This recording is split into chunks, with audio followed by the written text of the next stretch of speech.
जाते हैं। Teaching method से हमने कल क्वेश्चन कर लिए थे, तो चलो देख लेते हैं इन क्वेश्चनों को फटाफट। ठीक है, देखो आपका 61 नंबर क्वेश्चन है कि हार्वर्ड गार्डन के अनुसार अन्य व्यक्तियों की मनोदशा, स्वभावों और अभिप्रेरणाओं और इच्छाओं को समझकर उसमें विभेदन करने की योग्यता कहलाती है।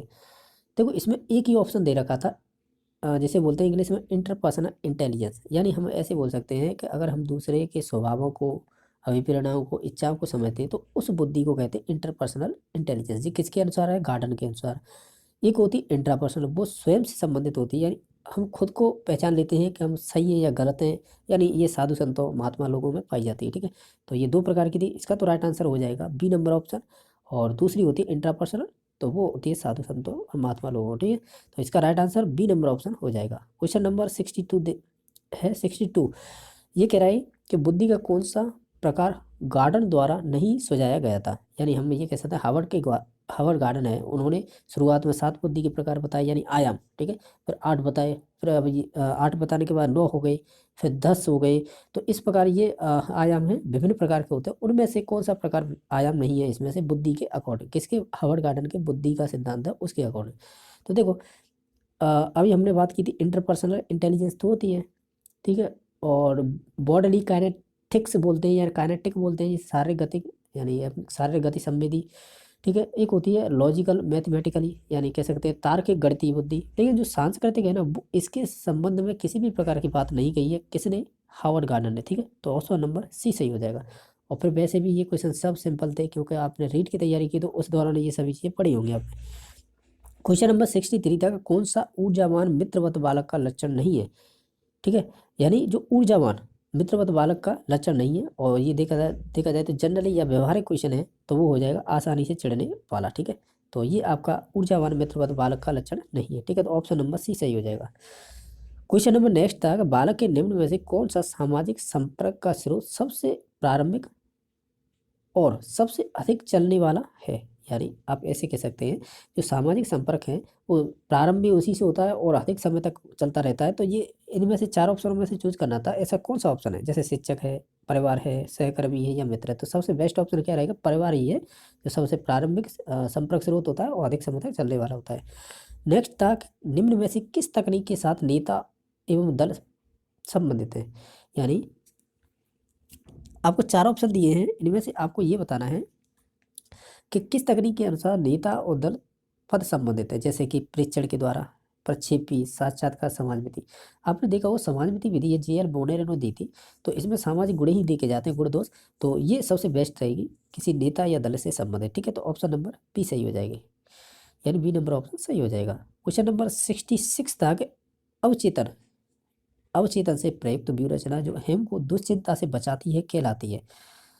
तो इसमें से हम जाएंगे ऑप्शन नंबर ए पर, यानी रक्षा युक्ति होगी, यानी जिसे हम बोलते हैं सेल्फ डिफेंस मैकेनिज्म, या यहाँ पे हम यूज करेंगे डिफेंस मैकेनिज्म, यानी रक्षा युक्ति होगी जो अवचेतन से प्रयुक्त व्यूह रचना को हम को दुश्चिंता से बचाती है। ठीक है, और ये आपने देखा होगा सिगमंड फ्राइड से संबंधित है, तो ऑप्शन नंबर ए सही हो जाएगा। ठीक है, नेक्स्ट क्वेश्चन नंबर 67 नंबर है, विचारों, भावनाओं, अभिव्यक्तियों का संयुक्त जो व्यक्ति उनके स्वयं के बारे में रखते हैं कहलाता है।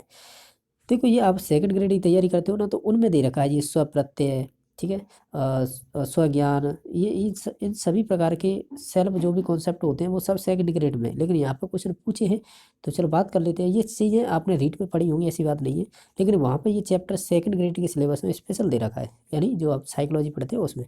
तो इसका राइट आंसर क्या होगा? विचार, भावनाओं, आकृतियों सहित तो व्यक्ति उन्हें स्वयं के बारे में रखते हैं, उसे स्व प्रत्यय कहते हैं, यानी सेल्फ कॉन्सेप्ट। ठीक है, तो ऑप्शन नंबर सी सही हो जाएगा। क्वेश्चन नंबर 68 है कि नैतिक तर्क का अवस्था सिद्धांत किसने दिया था? यानी सिंपल सी बात है कि ये कह रहा है कि मॉरल रीजनिंग थ्योरी किसने थी, या थ्योरी ऑफ मॉरल रीजनिंग, तो ये आपके कोहलबर्ग से संबंधित है। ठीक है, यानी उन्होंने नैतिक विकास सिद्धांत दिया था, आपको मालूम होगा। ठीक है, तो ऑप्शन नंबर ए सही हो जाएगा। बाकी 69 क्वेश्चन नंबर है, दूसरों के अनुभव किए हुए संवेगों को महसूस करने की योग्यता कहलाती है। दूसरों के अनुभव किए हुए संवेग को महसूस करने की योग्यता कहलाती है, तो वो सिंपैथी कहलाती है, सहानुभूति। आपने अगर ध्यान दिया हो, ये क्वेश्चन रीट 2017 में पूछा था। 2017 का मतलब होता है फरवरी में परीक्षा हुई थी शायद, ये 17 में हुई थी, 18 में रिजल्ट आया था। तो इसमें ये लेवल फर्स्ट में क्वेश्चन पूछा था, ठीक है। देखना अभी जैसे कि रीट के प्रीवियस के क्वेश्चन पेपर उसमें दे रखा है ये, ठीक है। तो इसका राइट आंसर सहानुभूति, वहाँ पे भी यही क्वेश्चन था, ठीक है। और ये थर्ड ग्रेड 2013 में पूछा गया था।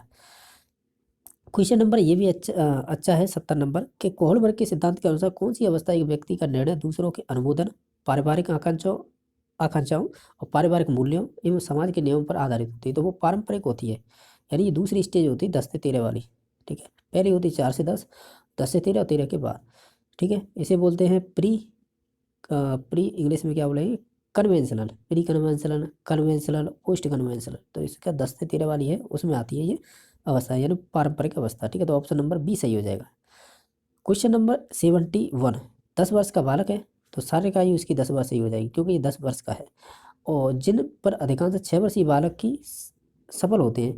अब बात करें, देखो मोस्टली किसी चीज़ को कर पाता है तो वही होती है उसकी मानसिक आयु, यानी मेंटल एज, ठीक है। और उसकी मानसिक आयु मानी जाएगी, तो उसकी मानसिक आयु सिंपल है, 6 वर्ष मानी जाएगी। इसमें right answer A number option हो जाएगा।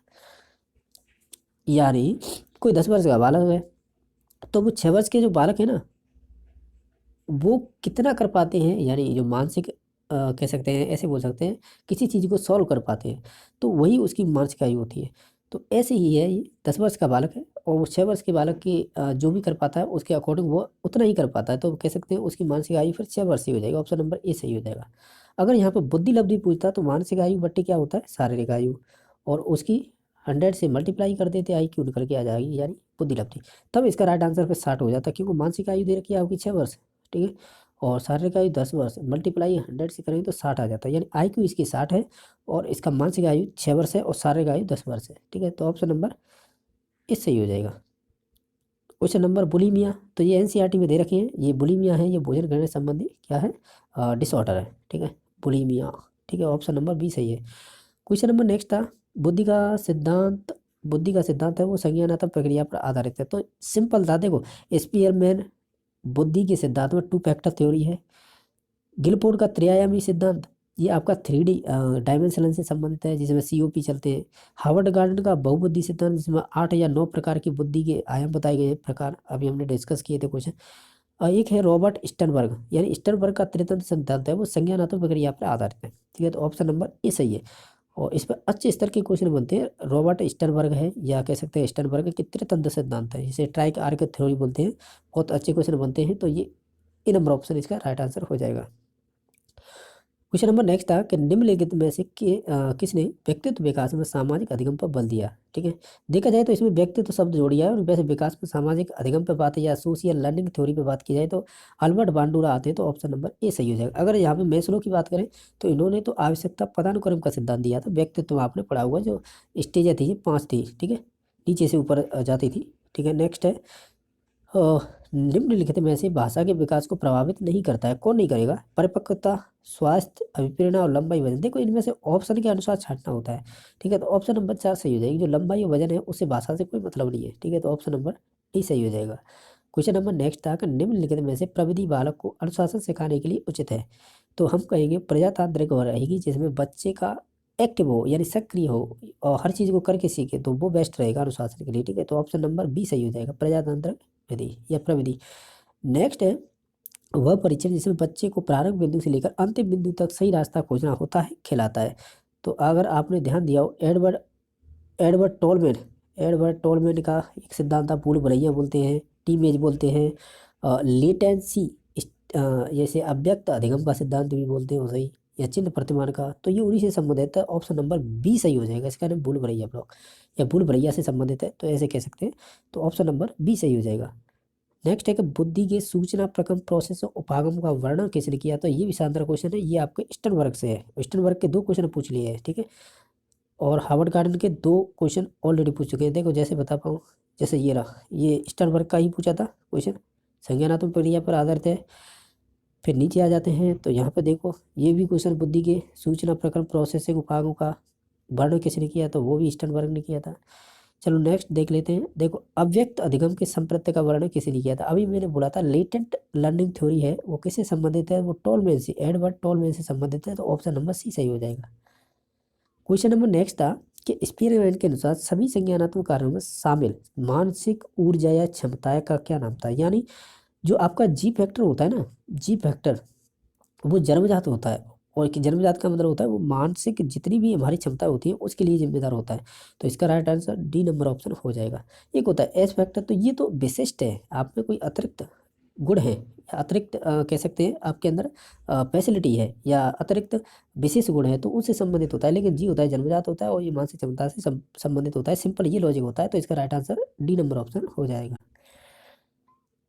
ठीक है, तो इस प्रकार हमने कह सकते हैं कि जो आपकी चाइल्ड साइकोलॉजी है, और मेरा मानना ये है कि आपने अगर रीटेल की तैयारी की है तो रीट की तैयारी में किसी भी बुक से पढ़े हो और किसी से भी क्वेश्चन किए हो तो ये मोस्टली सभी किए होंगे आपने।